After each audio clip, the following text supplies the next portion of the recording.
Perlu kita garis bawahi, kesolehan kita itu, ketaatan kita kepada Allah berpengaruh pada keturunan. Bapak Ibu kalau mau keturunannya menjadi anak yang bakti, anak yang baik, berprestasi, kita mulai benahi diri kita dulu. Makanya Sa'id ibn Musayyib rahimahullah, seorang ulama tabi'in, dia sholat rajin sekali.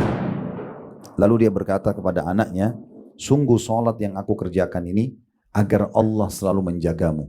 Agar Allah selalu menjagamu. Jadi makin kita baik, maka makin secara otomatis keturunan kita juga begitu. Apa yang Bapak Ibu lakukan dalam keseharian bersama dengan orang tuanya, misal kalau kita masih punya orang tua yang hidup, ataupun sudah meninggal, tapi kita coba tunjukkan bakti kita.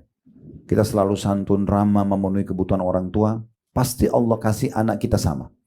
Karena kata Nabi SAW, baktilah dengan kedua orang tua kalian, Allah akan karuniakan kalian anak-anak yang berbakti pada kalian.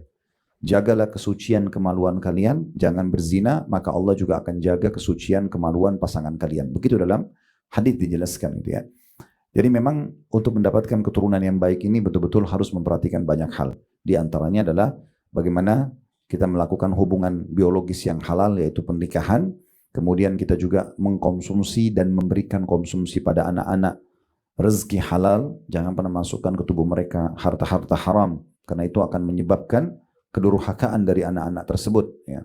Berapa banyak orang yang lahir dari rahimnya kalau dia seorang wanita, atau dari spermanya kalau dia seorang laki-laki, justru yang membunuhnya, menjadi pembunuhnya. Ya, karena dari harta haram, karena anak tersebut ingin merebut harta warisan gitu ya, itu banyak terjadi. Dan berapa banyak dari rezeki halal justru anak-anak tumbuh besar dan berbakti pada orang tuanya.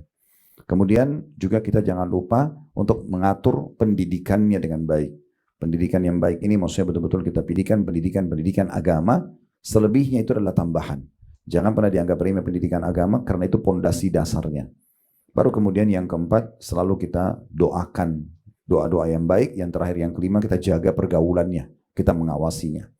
Nah, kenapa kita bahas ini? Karena sosok Abdullah bin Umar yang akan kita bahas ini adalah orang yang lahir dari figur seorang ayah yang seperti ini. Jadi Umar bin Khattab ini ketat sekali. Ya, dalam memberikan makanan yang halal, dalam mendidiknya ketat sekali.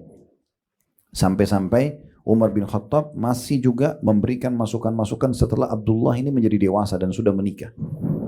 Pernah satu kali Abdullah bin Umar ini, yang menjadi saksi bahasan kita, dia menikah dengan seorang wanita.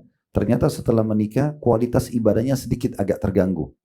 Maka Abdullah bin Umar melihat pengaruhnya justru dari pernikahannya itu. Maka Umar mengatakan, berpisahlah dengan istrimu itu. Maka dia pun tadinya berat. Lalu dia pergi kepada Nabi SAW dan mengeluh, ya Rasulullah, saya baru menikah dan saya suka dengan istri saya, tapi ayah saya suruh saya menceraikannya. Maka Nabi SAW mengatakan, ati abak, patuhi ayahmu. Ya, patuhi ayahmu. Maka keluarlah sebuah hukum di situ. Kalau ayah kita posisinya seperti Umar, ahli ibadah, orang yang baik gitu ya, maka wajib kita patuhi. Di saat pasangan kita memang dasarnya jauh dari agama, ya, merusak akhlak kita, merusak agama kita gitu ya. Nah, kurang lebih gambarannya seperti itu. Tapi sedang yang kita bahas posisi Abdullah bin Umar. Abdullah bin Umar ini karena dari kecil oleh ayahnya selalu ditempatkan di masjid, selalu mengikuti pengajian-pengajiannya Nabi Muhammad SAW. Jadi betul-betul terbentuk di lingkungan iman. Kalau di masa kita sekarang mungkin lebih tepatnya pesantren. Ya, pesantren. Karena pesantren itu yang banyak orang-orang anggap remeh, Bapak Ibu sekalian. Apa sih pesantren? Nanti mau jadi apa kalau tamat pesantren? Selalu pikirannya negatif tentang pesantren. Ini salah. Ya. Padahal sebenarnya pesantren belajar seperti dia belajar di luar. Di pesantren itu bukan hanya diisi dengan kurikulum agama, tapi juga kurikulum umum. Saya dulu tamatan, saya juga dari pesantren. Apa yang dipelajari di sekolah luar, SMP, SMA dipelajari di pesantren. Matematika, fisika, biologi, dan yang lainnya. Tapi ada tambahannya kita belajar ilmu-ilmu agama, fikih, misalnya hadis, tafsir, dan segala macam hal. Tentu kita bicara ini sifatnya global ya. Kita tidak bicara kalau ada satu pesantren yang memang merusak citranya sendiri. Kayak gurunya melakukan pelecehan seksual atau kekerasan, itu tidak masuk dalam bahasan kita. Karena tidak adil kalau ada satu pesantren yang berbuat seperti ini lalu kita pukul rata semuanya. Itu kan tidak benar. Ya. Itu tidak benar. Tapi pesantren lembaga pendidikan yang sangat baik. Walaupun di masa Nabi SAW belum ada pesantren, tetapi Abdullah ini dididik oleh ayahnya untuk berada di lingkungan yang mirip seperti itu. Orang yang semuanya jaga sholat 5 waktu, orang yang suka bersedekah, orang yang suka berjihad, orang yang pikir akhirat. Jadi ini anak dari kecil terbentuk begitu. Makanya waktu akan terjadi perang Badar, perang Uhud, Abdullah bin Umar ini masih umur 12-13 tahun. Tapi beliau izin kepada Nabi untuk ikut berperang. Di umur itu sudah ada semangat untuk berjihad gitu ya. Ini mungkin tidak akan muncul di umur-umur anak kita sekarang, berpikir untuk berkorban, bersedekah, apalagi untuk berperang, ikut sementara masih belasan tahun. Mungkin sekarang sibuk dengan gamenya, dengan handphonenya gitu ya, dengan manjanya kepada orang tuanya, pada hal-hal sebenarnya bukan tidak boleh, tapi kadang-kadang terlalu berlebihan, akhirnya membuat mereka tidak terbentuk pribadi-pribadinya gitu ya. Saya sangat memuji jemaah-jemaah yang Masya Allah ikut dengan kami umroh, itu sampai membawa anak-anak mereka masih kecil. Bahkan ayahnya ingin mengejar pahala gundul karena lebih banyak pahala gundul pada saat tahallul, cukur rambut. Maka anaknya pun digundulin sambil dipuji segala macam. Jadi anak-anak ini mungkin dari kecil sudah terbiasa mengenal perintah agama. Mereka mau berkorban untuk agama gitu ya. Nah, seperti itulah kurang lebih. Nah, ini yang membuat pribadi Abdullah bin Umar ini luar biasa.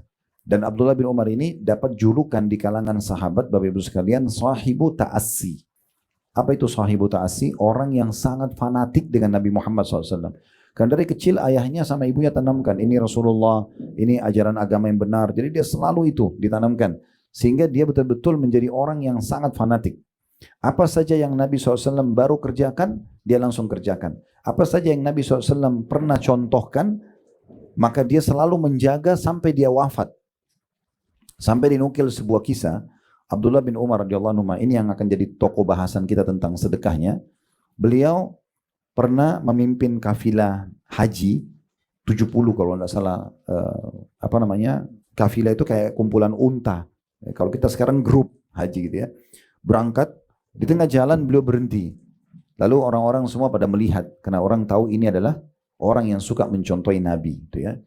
Subhanallah, beliau mampir, kemudian beliau pergi ke satu tempat yang sangat jauh, lalu beliau buang air kecil di situ, di bawah sebuah pohon gitu ya. Maka setelah selesai ada yang tanya, apakah Anda memberhentikan kami semua hanya karena mau melihat Anda buang air kecil di situ?